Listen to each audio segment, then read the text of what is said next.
Energy is incredibly powerful, as are our infinite souls. Our human experience, however, is slightly a lot more limited.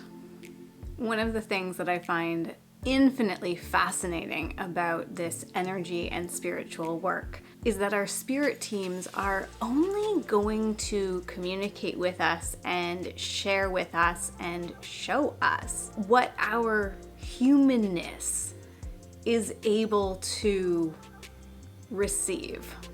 One of the common questions around this work has to do with wondering if we're just making it up, because it's delivered in a way that our humanness can interpret and is able to comprehend.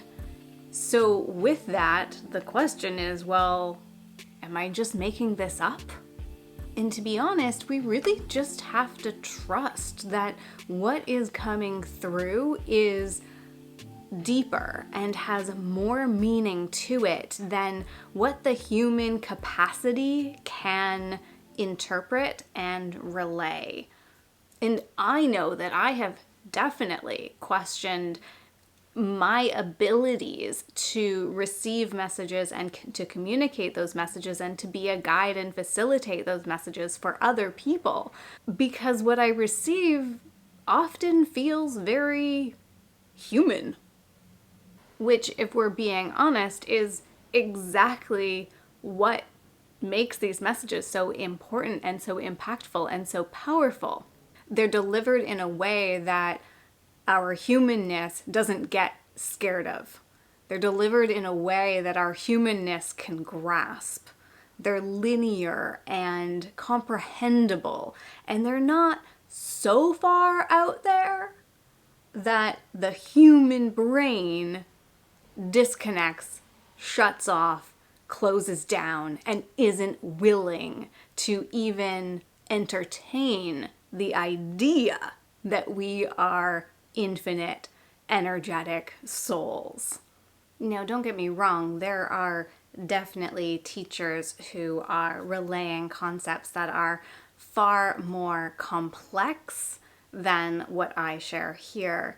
And they're more complex than what some of the teachers and authors that I really like have to share as well. Something that really resonates with me is our humanness and how we can be both infinite souls and physical human forms. And if you want to know more about that, you can check out one of my most recent videos on what is a soul and what makes us human.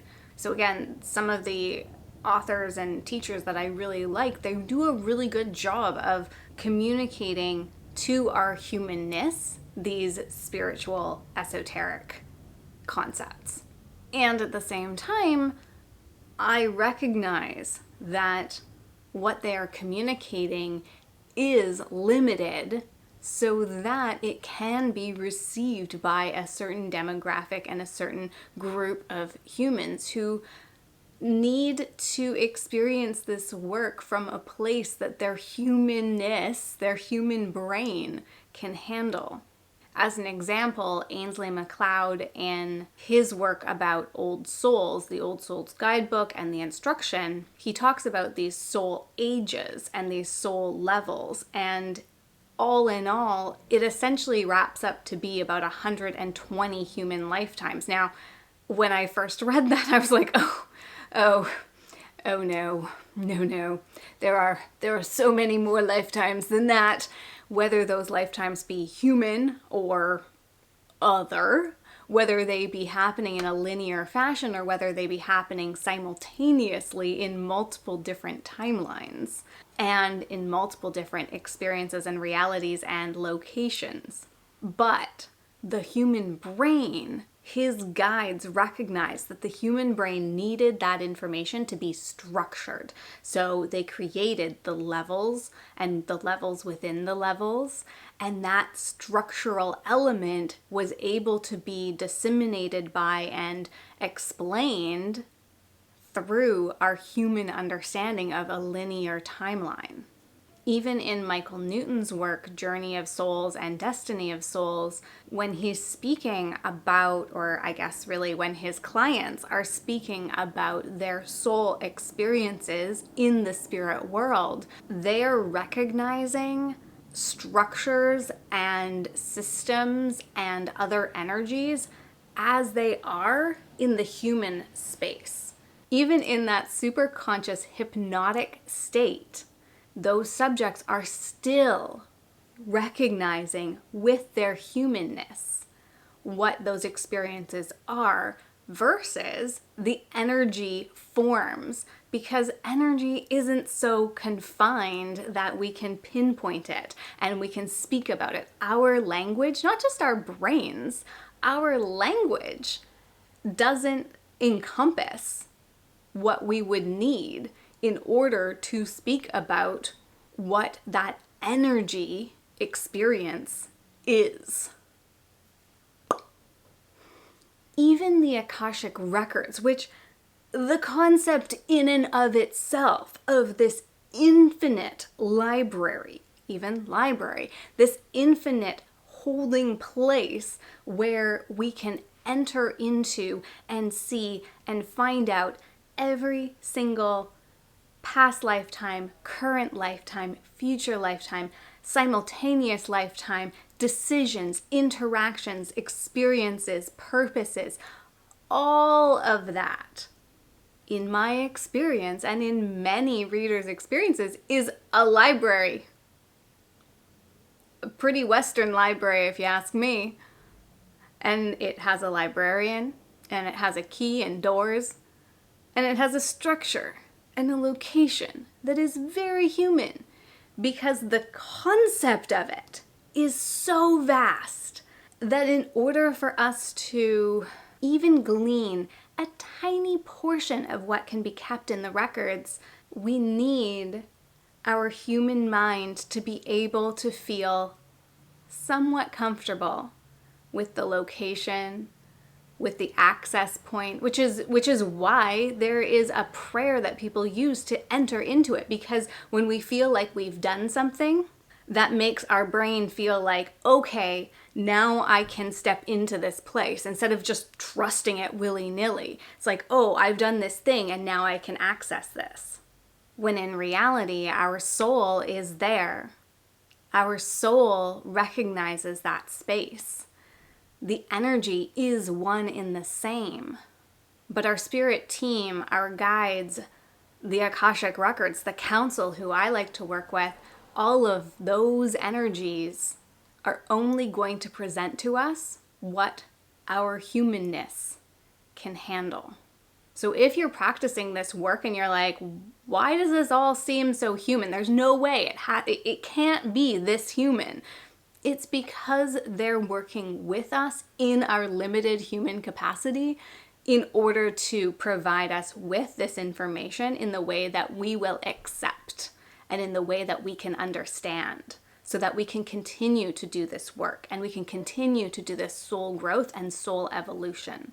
And if they freaked us out by giving us multiple timelines in multiple different galaxies and realms in multiple different forms,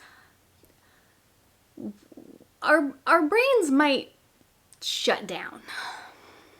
So I want to offer you some practices, some tools to help you to deepen and expand your brain's ability to take in these messages. And before we get into those practices and those tools, I want to first remind you that your spirit team is working with you. Your spirit team is limiting the information that they're sharing with you and is conveying the information that they're sharing with you in a very human way so that you will continue to use this work, so that you will continue to connect, so that you will continue to grow and experiment and deepen this practice and connect with your soul.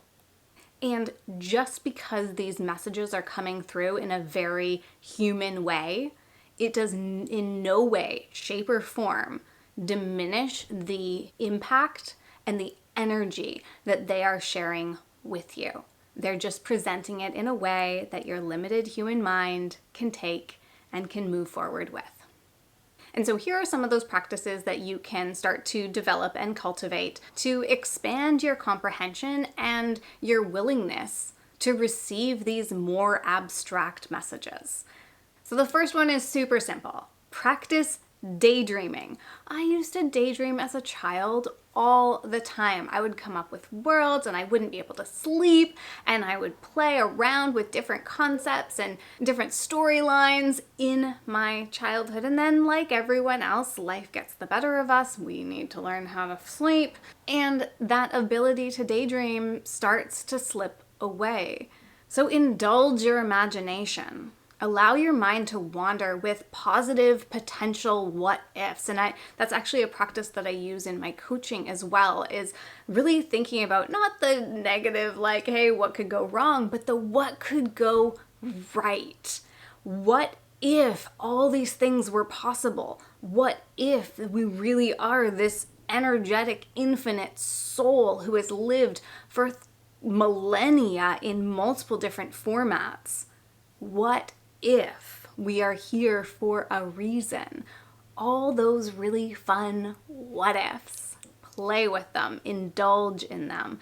And even just as simple as indulging in playing with cultivating manifestations and dreaming up your dream life, or the way a day you would love for it to go. And then take it a step further and really build out those ideas. Build out every single sense of them and develop and cultivate those senses through your daydreams. Rewinding one step, if you feel like you've completely shut down those daydreams, something that has really helped me is finding an author who I really enjoy their work and who has that ability to transport me into a world. I've found Deborah Harkness with Discovery of Witches has done an incredible job with that. And I've also found, sadly, J.K. Rowling,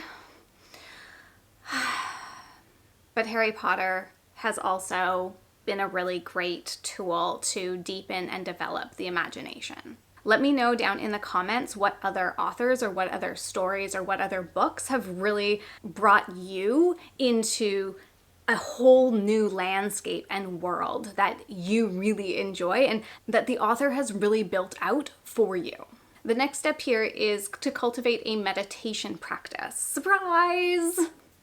I know, we all thought we could not do that part of it, but it's part of it. So for some people, it works best to do their own meditation. For other people, it works best to do a guided meditation. And another practice that I came up with in preparation for this video was to meditate with the catalyst of an oracle or a tarot card. So go through your practice of setting the intention for pulling that card. And I have information about that in my Connecting with Energies videos. Ask your question and pull the card that speaks to you.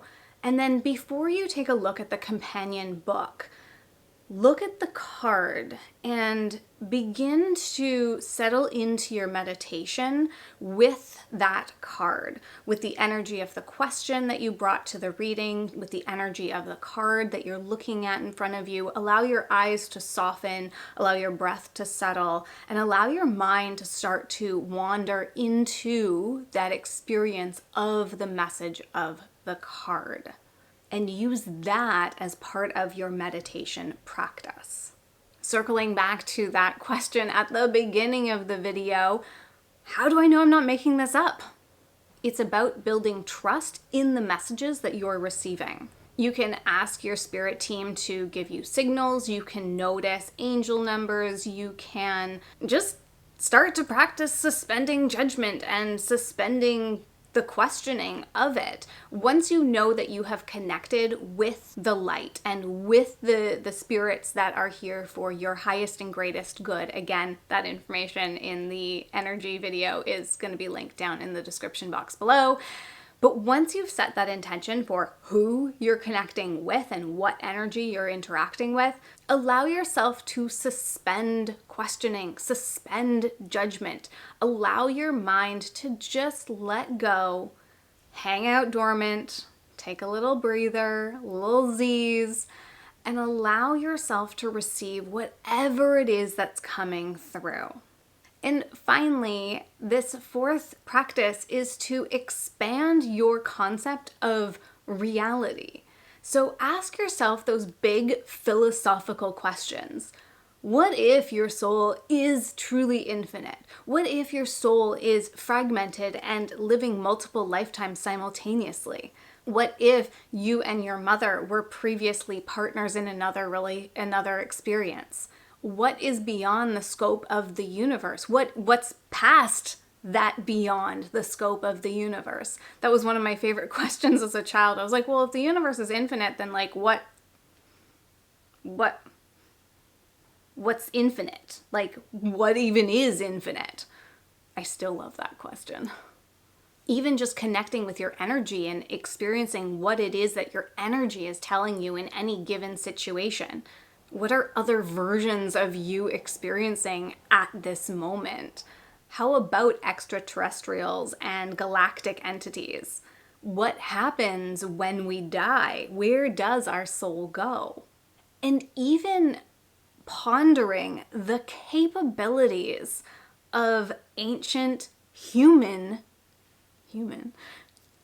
kidding, not kidding, civilizations, the ancient Egyptians, the Mayans.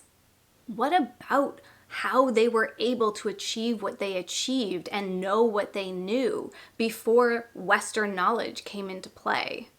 What other giant questions do you have that could help to expand your concept of what you're willing to accept, what your brain is willing to ponder and accept? Let me know in the comment section. Again, our guides are working with us. They are giving us information as our human brain can handle it.